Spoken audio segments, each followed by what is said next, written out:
Salve, salve, salve, salve! Seja muito bem-vindo, seja muito bem-vinda a mais um Enem no Telhado, a sua preparação para o Enem.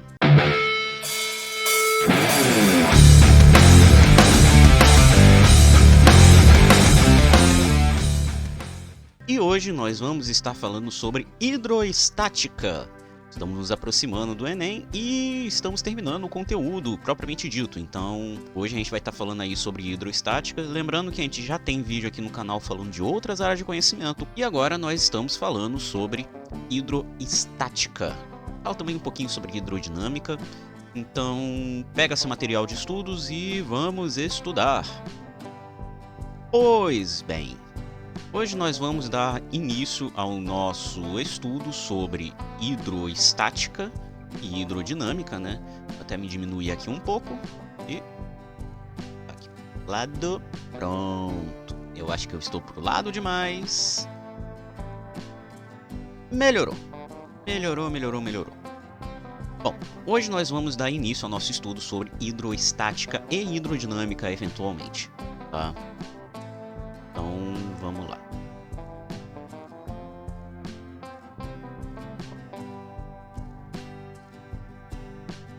Bom, o que é a hidroestática?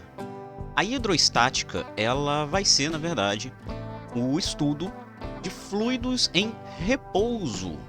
Tá? A gente vai definir primeiro o que é fluido, antes de mais nada, mas eu queria deixar claro que existe a diferença entre hidroestática e hidrodinâmica. A hidroestática ela vai ser o tratamento de fluidos em repouso, enquanto a hidrodinâmica vai se tratar de fluidos em movimento, ou seja, você faz a movimentação de fluidos. Mas, Sensei, o que é efetivamente um fluido? Então a gente começa a partir disso, né? Justificando o que é um fluido. Existe um pensamento errôneo sobre o que vem a ser um fluido. É muito comum, se a gente perguntar assim para uma pessoa aleatória, é grande a possibilidade dele responder que fluido vai ser um líquido. Mas não, fluido é tudo aquilo que tem a capacidade de fluir, tá? Então tudo que tem a capacidade de fluir é um fluido. Então, por exemplo, os líquidos são fluidos, mas os gases também são fluidos. Então, quando a gente fala sobre fluido, a gente está falando tanto de gases quanto de líquidos. Assim como também falamos de alguns sólidos muito específicos, tá? Alguns sólidos acabam se comportando como fluidos. Então, equações da hidrodinâmica, da hidrostática acabam podendo ser usados nesse caso. Mas, no geral, a gente usa a hidrostática para fluidos sólidos, líquidos e gasosos. Então, fluido é tudo aquilo que tem a capacidade de fluir.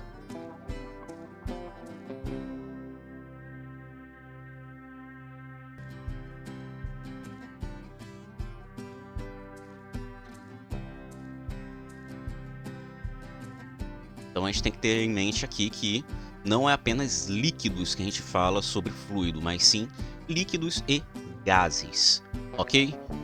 Beleza. Então, justificado o que é um fluido, tá? É claro, o fluido tem algumas características que a gente pode acabar usando para poder distinguir, tá? Mas eu não vou entrar nesse mérito. Eu quero que você só tenha em mente isso, que fluido, quando a gente fala de fluido, majoritariamente estamos falando de líquidos e gases, ok?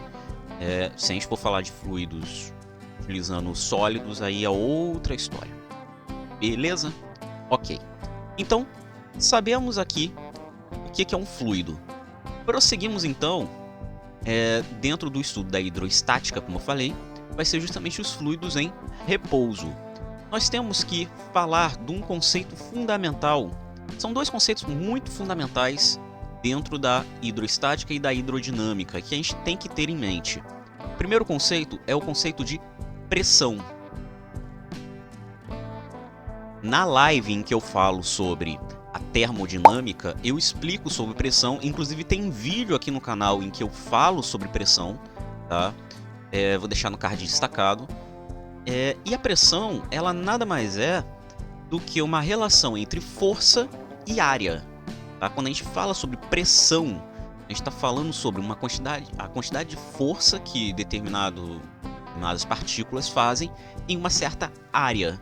Tá? Então, quando você tem lá, por exemplo, um gás, né? Como é que eu sei a pressão do gás?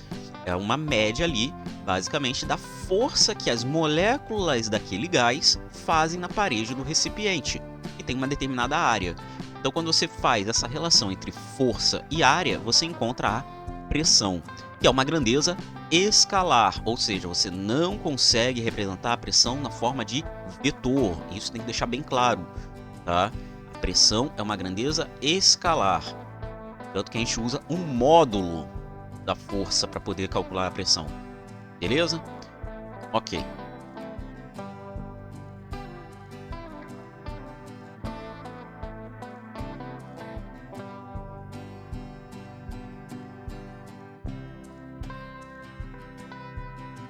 E a fórmula da pressão, como nós bem sabemos, pressão, vou usar um P minúsculo, gente, e depois a gente vai ter que usar P maiúsculo para força-peso, tá? Pressão vai ser dado por força dividido por área. Então nós temos aqui, ó, a força, a área, e aqui nós temos a pressão. Ok, Sensei, e aí?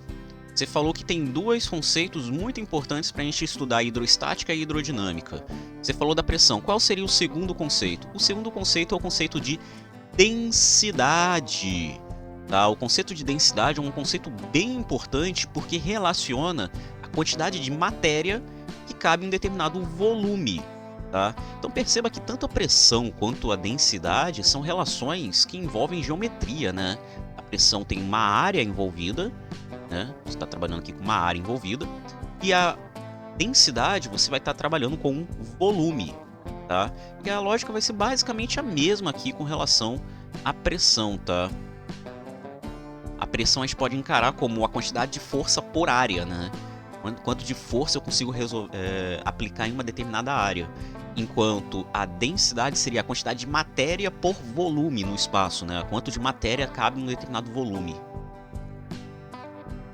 Então vamos lá, densidade. Esses são conceitos fundamentais se você quer estudar hidrostática e hidrodinâmica, tá?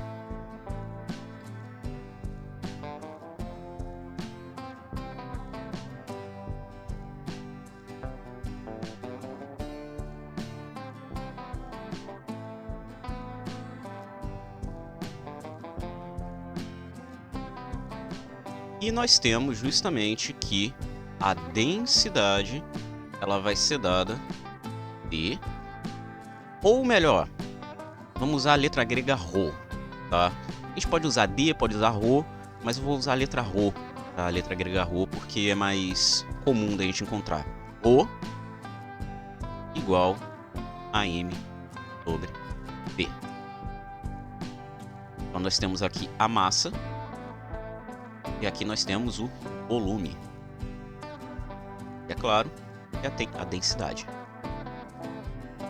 Inclusive aquela brincadeira, famosa brincadeira do afunda ou boia, tem relação com a densidade, né?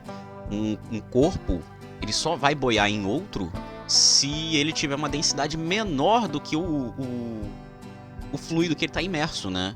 Isso a gente vai ver daqui a pouco, quando a gente for falar sobre empuxo, né?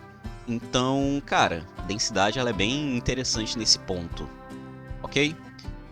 Beleza, Sensei. Sabemos então sobre pressão e densidade. E aí?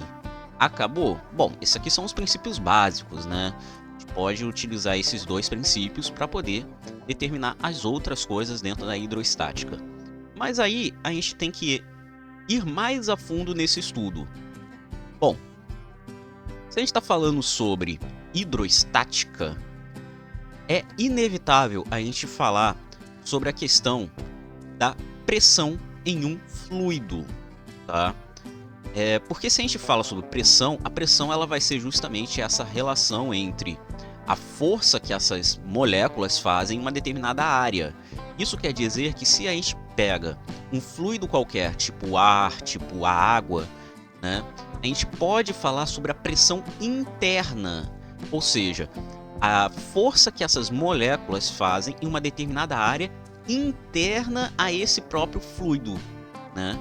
Essa pressão interna é o que vai nos gerar justamente algumas relações bem interessantes. E a primeira relação interessante que nós vamos falar é justamente o chamado princípio de Pascal, tá? Então o primeiro ponto que a gente vai ter que falar aqui vai ser justamente o princípio de Pascal. Então vamos lá.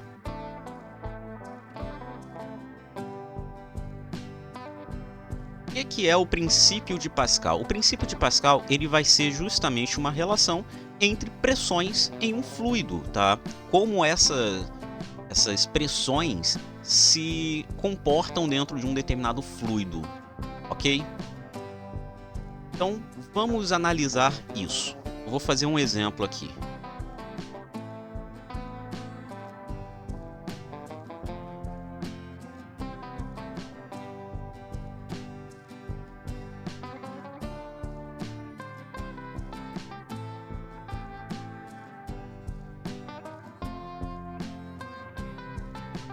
Então você vai ter essa situação aqui, né? Você tem um pistão, que a gente vai chamar de pistão 1. E você tem um segundo pistão, que é um pistão 2, tá? Perceba que as áreas de contato entre o pistão 1 e o fluido, tá? E a área de contato do pistão 2 e o fluido são diferentes. A área 2 vai ser maior do que a área 1. E aqui nós temos justamente, como eu falei, né? A gente vai ter um fluido entre esses pistões. Pode ser água, pode ser óleo, pode ser glicerina, gasolina, pode ser um ar, né? Pode ser o ar aqui, pode ser um gás qualquer, tá? O importante é que tem um fluido aqui. E aí o que vai acontecer? Você tem aqui esses pistões e você tem esse fluido. Perceba que se você deixa ele da forma que ele tá, né, a situação da forma que ela tá, você vai ter uma situação de equilíbrio hidroestático, que nós chamamos, tá? Esse equilíbrio acontece justamente por quê? Porque a pressão nos dois pontos dessa situação vai ter que ser igual, ou seja, a pressão aqui e a pressão aqui vão ter que ser iguais, né? Então, o que você vai ter aqui é que vai ter uma força F1 aqui, e aqui a gente vai ter uma força F2. E como as pressões vão ser iguais, o que você vai ter é P1 tem que ser igual a P2, né? Ou seja, a pressão em 1 tem que ser igual à pressão em 2. Ok, sensei, e aí? A gente pode agora abrir isso aqui, né? Porque a gente sabe que pressão é força sobre área. Então quem é P1 é F1 sobre A1. Quem é P2? F2 sobre A2. Então a gente pode reescrever isso aqui dessa forma. Isso aqui é o que nós chamamos de princípio de Pascal. E enunciando, se a gente for enunciar o princípio de Pascal, ele diz que a diferença de pressão entre dois pontos de um líquido homogêneo, fala sobre líquido no geral, né? Em equilíbrio, ou seja, não há turbulência aqui dentro, você não tem uma movimentação das moléculas que gerem uma turbulência ou algo parecido, depende apenas do desnível entre esses dois pontos, tá? Então, se a gente considerar aqui uma variação de pressão em um dos pontos, essa variação de pressão vai ser transmitida para todo o líquido igualmente. Ou seja, se eu fizer uma força aqui, nesse lado, essa força vai ser transmitida para cá igualmente. Então a pressão vai ter que se manter. A pressão desse lado tem que ser igual à pressão desse lado sempre. Então isso aqui, inclusive, é o que permite as chamadas balanças hidráulicas, né? Então isso aqui, inclusive, é uma balança hidráulica, né? Então você tem aqui o princípio de Pascal que diz exatamente isso, essa força sendo transmitida através do líquido, tá? Outra coisa importante é que isso aqui acaba nos permitindo compreender justamente a questão de como funciona a pressão interna do líquido, como eu tinha falado antes, né? pressão interna de um fluido. Se eu tenho aqui um tanque com água, por exemplo, né, e eu for calcular nesse ponto aqui qual que vai ser a pressão,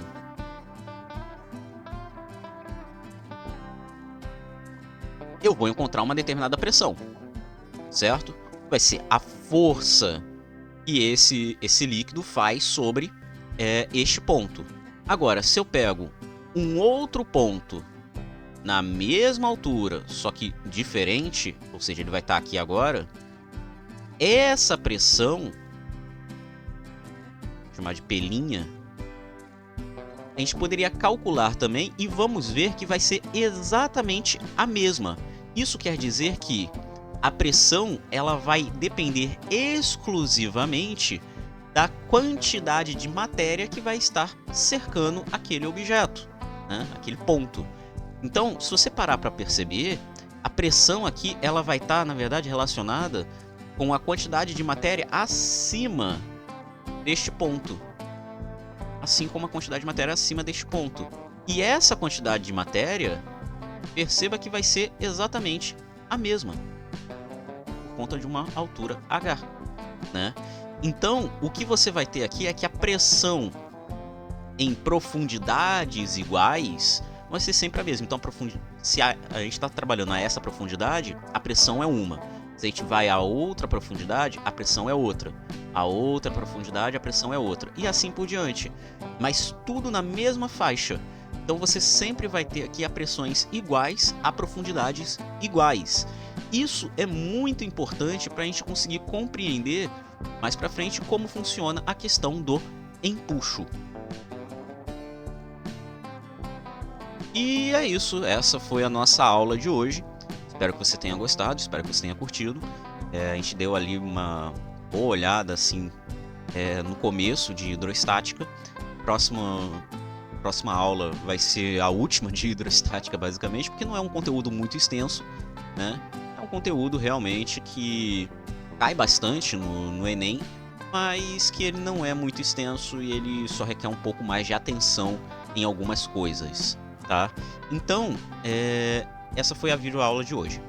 Se você ficou com alguma dúvida, você pode colocar aí nos comentários ou então entrar no nosso Discord. Lá tem um canto especial para você tirar dúvidas sobre isso e outros problemas de física. O link vai estar aqui na descrição. Lembra de deixar o like, se inscreve se não for inscrito, ativa o sininho para não perder nada. Também considere se tornar membro aqui do canal. Isso ajuda bastante, você tem acesso a conteúdos antecipados, além de outras mordomias. Um valeu demais também ajuda, tá bom? Muito obrigado. Tamo junto e até!